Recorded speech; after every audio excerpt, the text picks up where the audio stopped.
Hello mga listeners! Bago kayo magsimulang makinig sa kwento, sana ay huwag ninyong skip ang mga ads. Malaking tulong po ito sa amin upang maipagpatuloy namin ang paggawa ng mga kwentong maibabahagi sa inyo. Maraming salamat sa inyong suporta. At sana ay mag-enjoy kayo sa pakikinig. Happy listening! Ako si Miko, 24 years old, varsity player sa isang university sa Manila. Halos buong buhay ko umiikot sa basketball court. Training sa umaga, klase sa tanghali, tapos balik ulit sa ensayo sa hapon. Doon ako nasanay, doon ako nabuhay. Pero hindi ko akalaing sa lugar na yon ko rin pala makikilala ang isang taong magpapabago ng pananaw ko sa maraming bagay. Si Arvin. Unang beses ko siyang nakita noong tryouts. Tahimik lang siya sa isang sulok, hindi kagaya ng iba na maingay at gustong magpakitang gilas. Pero kahit ganoon, malakas ang dating ni Arvin. Parang hindi niya kailangang gumawa ng ingay para mapansin. Ramdam mo agad na may lalim at magaling siya. Laging seryoso, laging nakafocus sa laro, at bawat galaw niya sa court, laging panalo. Hindi ko alam kung bakit, pero mula noon, parang gusto ko na agad malaman kung sino talaga siya. Sa mga sumunod na araw, madalas kaming pinagpapareha sa drills. Noong una, parang may konting rivalry sa pagitan namin. Pareho kaming competitive. Pareho ayaw magpatalo.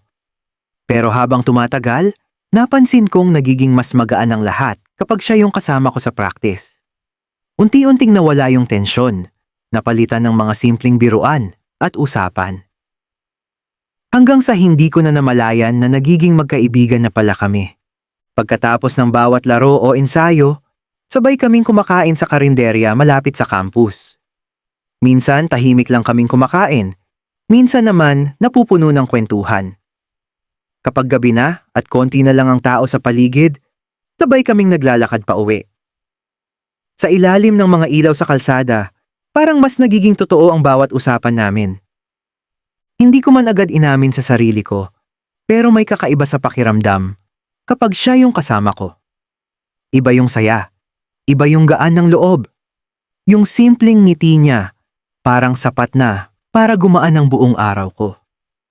Madalas din niya akong hintayin matapos ang klase ko para sabay kaming umuwi. Kahit minsan matagal akong lumabas ng classroom, nandun lang siya sa labas.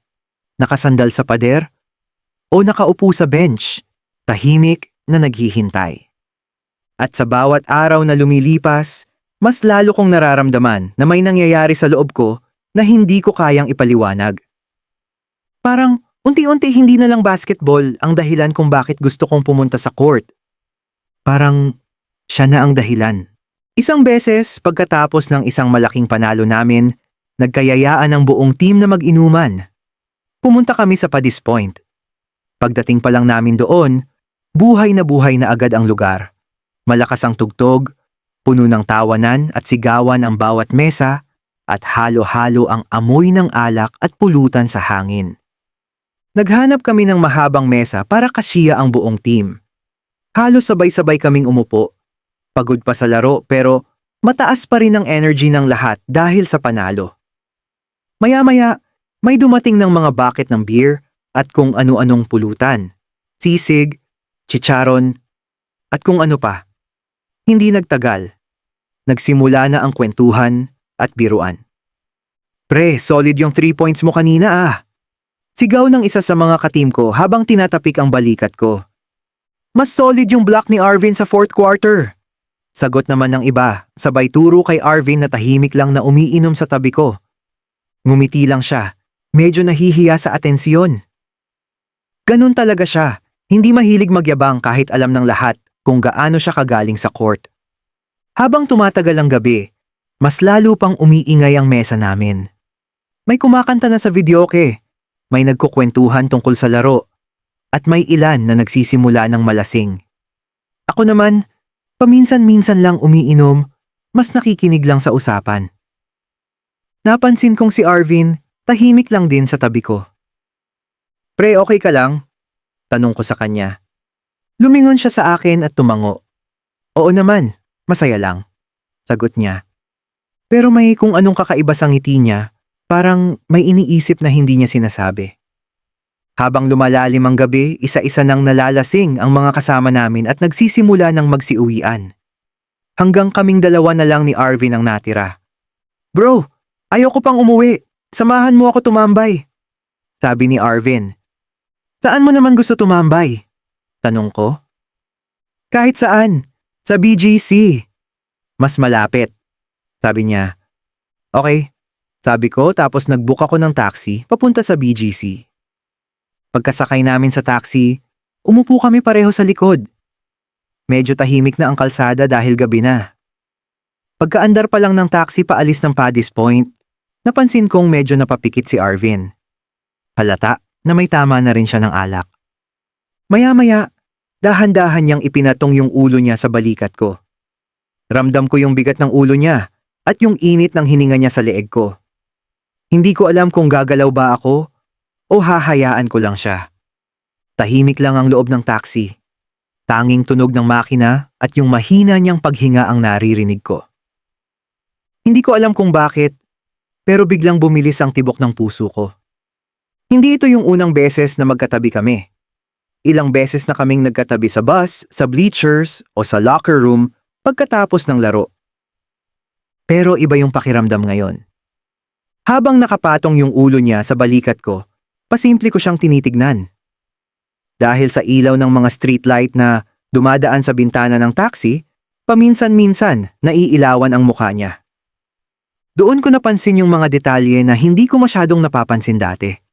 Ang tangos pala ng ilong niya. Ang kapal ng kilay niya na lalong nagpapalinaw sa mga mata niyang ngayon ay nakapikit.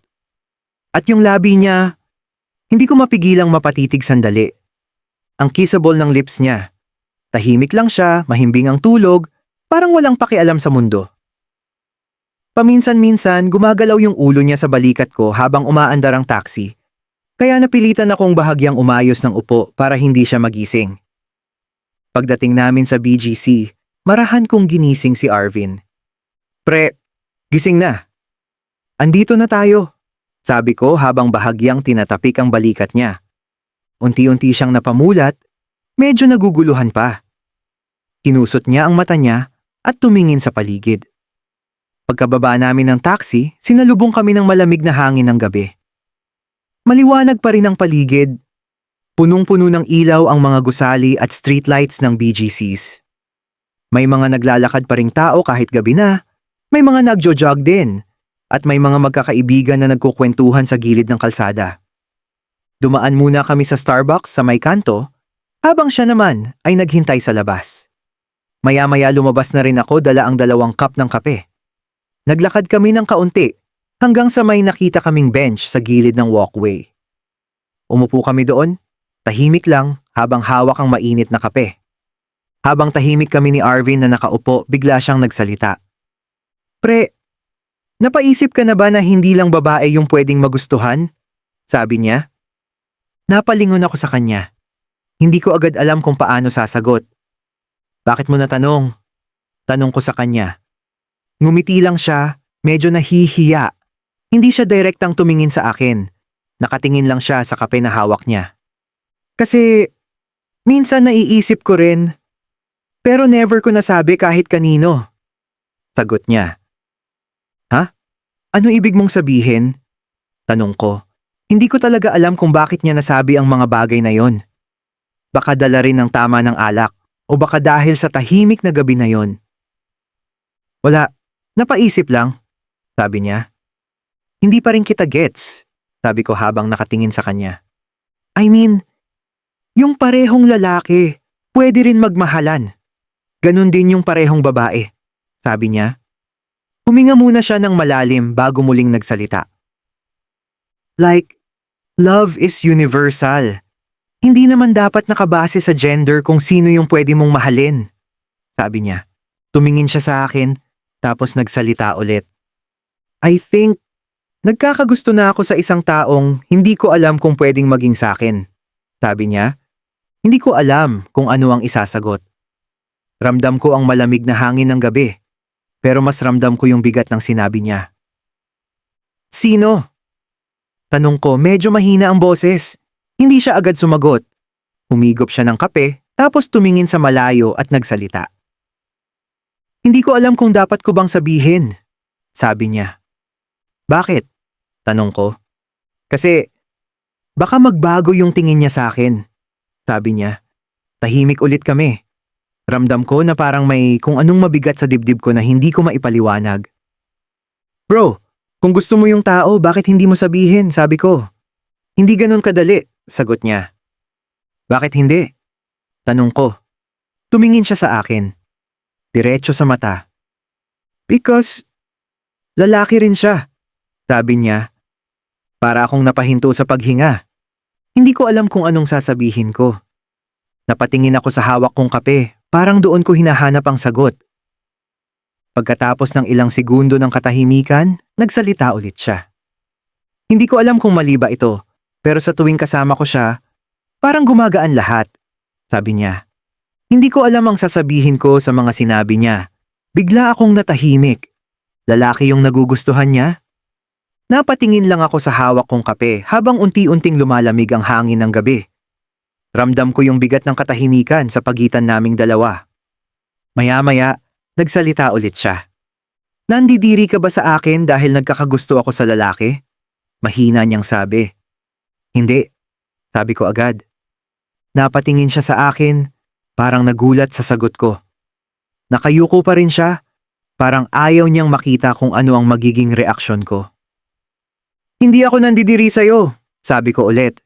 Huminga ako ng malalim bago nagsalita ulit. Nagulat lang ako. Hindi ko lang talaga expected, sabi ko. Hindi ko rin expected na magkakagusto ako sa kapwa ko lalaki, sabi niya. May kakaibang lungkot sa boses niya, parang siya mismo, hindi pa rin lubos na maintindihan ang sarili niya. Kilala ko ba yung lalaki na, yan? Tanong ko. Tapos napatingin siya sa akin. Sandali siyang hindi nagsalita. Parang may kung anong iniisip kung sasabihin ba niya o hindi. Nagtama ang mga mata namin. May ilang segundong katahimikan. Kilalang kilala mo siya, sabi niya. Biglang bumilis ang tibok ng puso ko. Talaga? Tanong ko, pilit na pinapakalma ang sarili ko. Malapit siya sa akin, sabi niya. Hindi ko alam kung bakit pero bigla akong kinabahan. Parang may kung anong pakiramdam na unti-unting pumapasok sa dibdib ko. At sa sandaling iyon, hindi ko maiwasang magtanong sa sarili ko, ako kaya yung tinutukoy niya? Umusog si Arvin sa upuan. Sa sobrang lapit niya, halos magkadikit na kami. Ramdam ko yung init ng katawan niya, kahit malamig ang hangin ng gabi sa BGC. Hindi ako nakagalaw. Bigla na lang niyang inangat ang kamay niya at niyakap ako ng mahigpit. Para akong natigilan. Ramdam ko yung dibdib niya na mabilis ang tibok. Halos kasing bilis ng tibok ng puso ko sa mga sandaling iyon. Tapos dahan-dahan siyang bumulong sa tenga ko. Alam ko mali ito, pero gusto kita, Miko, sabi niya.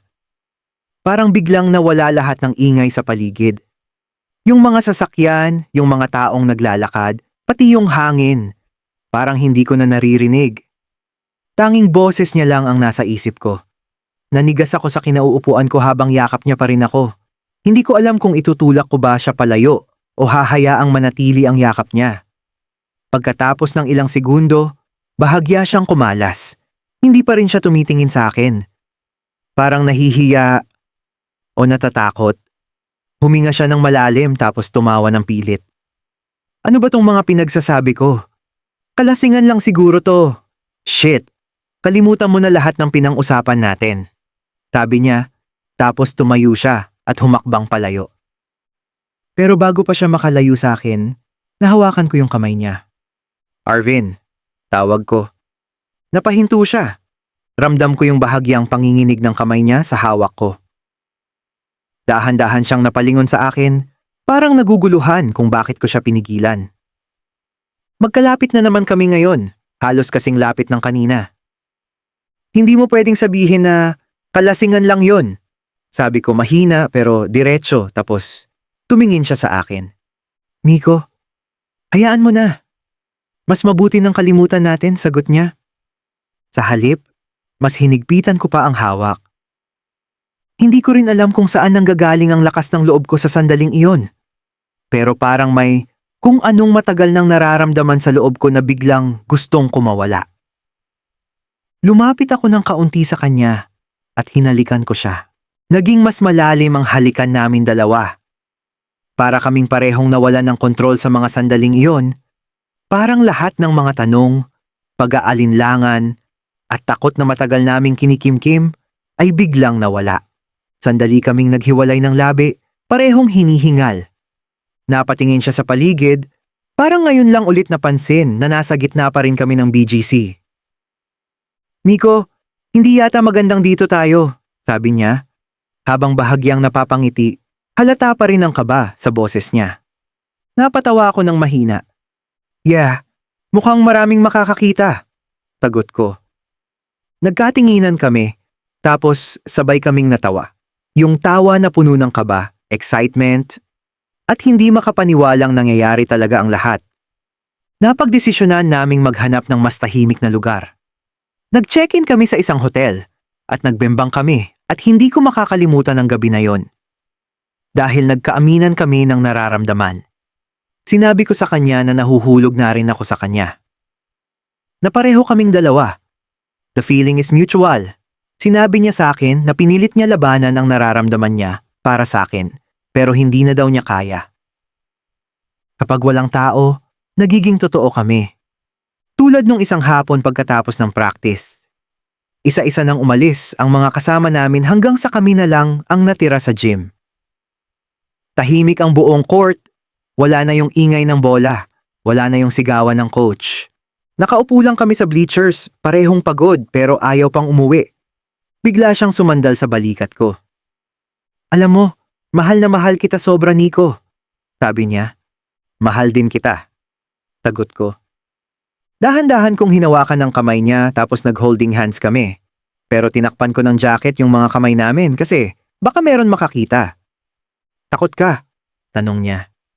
"Medyo, nag-iingat lang," sabi ko. 3 taon na kaming dalawa ni Arvin. Pero hanggang ngayon, wala pa ring nakakaalam ng relasyon namin. Low-key lang kami. Tahimik lang, walang masyadong pa-post sa social media, walang mga patunay na ipinapakita sa iba. Para sa karamihan ng tao, parang magkaibigan lang kaming dalawa. Pero sa likod ng lahat ng iyon, magkasama kaming bumubuo ng buhay. Magka-live-in kami sa isang kondo. Doon nagsimula ang maraming simpleng araw namin. Sabay gumising sa umaga, sabay kumain, minsan sabay magluto. Minsan naman sabay magpahinga pagkatapos ng mahabang araw sa trabaho. Pareho na rin kaming may kanya-kanyang trabaho kaya kahit papaano, unti-unti naming naitatayo ang mga pangarap namin. Sa totoo lang, hindi naging madali ang lahat.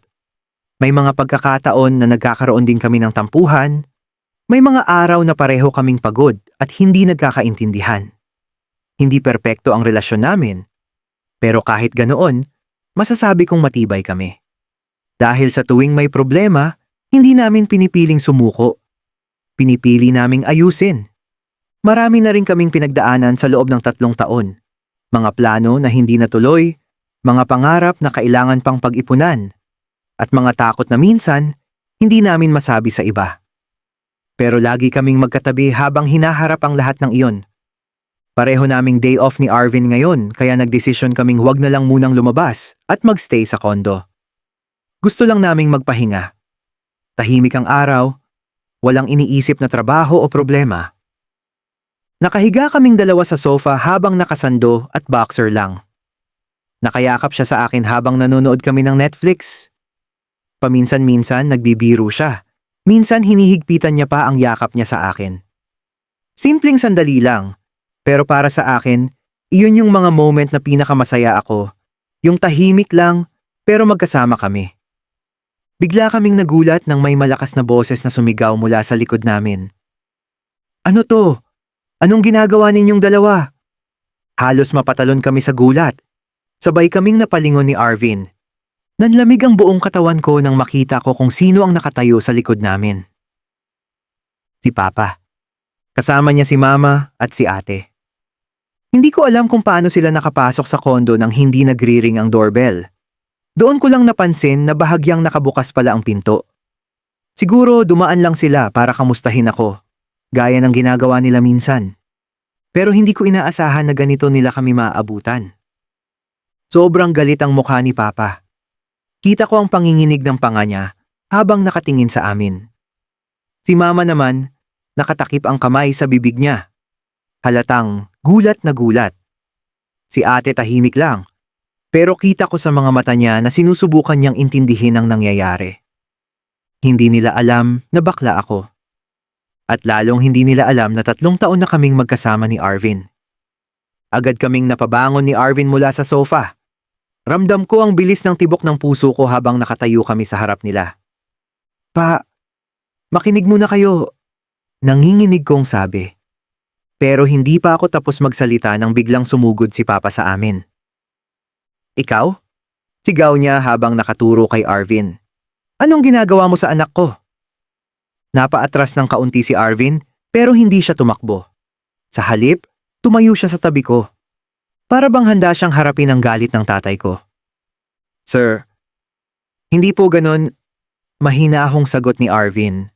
Tumahimik ka, sigaw ni Papa. Pakiramdam ko parang gumuho ang buong mundo ko sa loob ng ilang segundo. Yung lihim na itinago ko ng matagal, bigla na lang nabunyag sa pinaka hindi ko inaasahang paraan. Tumingin si Papa sa akin. Sobrang galit ng mga mata niya. Kristiyano ang pamilya ko. At lumaki ako sa isang bahay na mahigpit pagdating sa pananampalataya. Simbahan tuwing linggo, dasal bago kumain, at maraming aral tungkol sa kung ano ang tama at mali sa mata ng Diyos. Kaya alam ko kung gaano kabigat para sa kanila ang nakita nila. Sa paningin ng pamilya ko, bawal at hindi tama ang ginagawa namin ni Arvin. Para sa kanila, kasalanan iyon. Isang bagay na hindi dapat mangyari, lalo na sa sarili nilang anak. Kaya nang makita kami ni Papa na magkatabi magkayakap sa sofa, parang gumuho ang lahat ng inaasahan nila sa akin. Ano ka ba sa buhay ng anak ko? Bakit kayo magkayakap? Sigaw ni Papa habang matalim ang tingin niya kay Arvin. Sandaling natahimik ang buong sala. Ramdam ko ang bigat ng tensyon sa pagitan naming lahat. Huminga ng malalim si Arvin. Ramdam ko rin na bahagya niyang hinigpitan ang hawak niya sa kamay ko, parang nagbibigay siya ng lakas ng loob sa akin. Boyfriend po niya ako, mahal ko siya. Nagmamahalan po kaming dalawa, sabi niya. Kasabay ng mga salitang yon, hinawakan niya ng mahigpit ang kamay ko. Nakita kong nagbago ang ekspresyon ng mukha ni Papa. Mula sa galit, naging parang hindi niya matanggap ang naririnig niya. Parang may biglang bumigat sa dibdib niya. Tapos, bigla siyang napahawak sa dibdib niya at natumba. Inatake si Papa sa puso at agad namin siyang isinugod sa ospital. Parang bangungot ang lahat ng nangyari. Kanina lang nasa kondo kami, tahimik ang araw, tapos biglang ganito na ang sitwasyon. Habang nasa ospital kami, halos hindi ako makatingin kay Mama. Galit na galit siya sa akin. Kasalanan mo to. Kung hindi dahil sa kalokohan ninyo, hindi aatakihin ng Papa mo. Umiiyak niyang sigaw sa akin sa labas ng ECU. Wala akong naisagot. Nakayuko lang ako habang tumutulo ang luha ko. Pakiramdam ko ako ang may kasalanan kung bakit nangyari iyon. Halos 1 linggo ring walang malay si Papa. Araw-araw akong pumupunta sa ospital, nakaupo lang sa labas ng kwarto niya. Nagdadasal na sana gumising siya. Si Arvin naman, tahimik lang na sumusuporta sa akin. Minsan naghahatid siya ng pagkain, minsan kinakamusta niya lang ako. Hindi siya masyadong lumalapit sa pamilya ko dahil alam niyang galit sila sa kanya. Hanggang sa isang araw, biglang sinabi ng doktor na nagising na si Papa. Mabilis akong tumayo at pumasok sa kwarto niya. Nang makita ko siyang nakadilat at humihinga ng maayos, hindi ko napigilan ang pag-iyak. Pa, mahina akong sabi. Pero hindi niya ako sinalubong ng ngiti. Sa halip, seryoso ang tingin niya sa akin. Mahina pa ang boses niya dahil sa nangyari, pero malinaw ang sinabi niya. Hiwalayan mo si Arvin, sabi niya. Mahina pa ang boses niya dahil sa nangyari, pero malinaw ang mga salita niya. Pakiusap, nanginginig kong sabi. Mali ang ginagawa ninyo, kasalanan yan. Kababuyan ang ginagawa ninyo. Labag yan sa Diyos. Sabi niya. Hindi ko napigilan ang pag-iyak ko. Mahal ko siya. Sabi ko. Hindi ko napigilan ang pag-iyak ko. Kung mahal mo ang pamilya mo, iwan mo ang lalaki na yon. Sabi niya. Lumabas ako ng kwarto na parang nawalan ng lakas ang buong katawan ko. Parang gumuho ang lahat ng pinangarap namin ni Arvin. Nabitin ba kayo sa kwento ni na Arvin at Nico? Ako rin. Sobrang bitin. Grabe, no? Ang hirap ng sitwasyon ni Nico. Sa isang side, nandyan ang pamilya niya na mahal niya. Sa kabilang side naman, si Arvin. Ang taong minahal niya sa loob ng 3 taon. Sa tingin ninyo, tama ba ang ginawa ng mga magulang ni Nico? O dapat ipaglaban ni Nico ang pagmamahala nila ni Arvin? Gusto ba ninyo malaman kung ano ang mangyayari pagkatapos nito? Magkakahiwalay ba sila? O lalaban sila para sa isa't isa?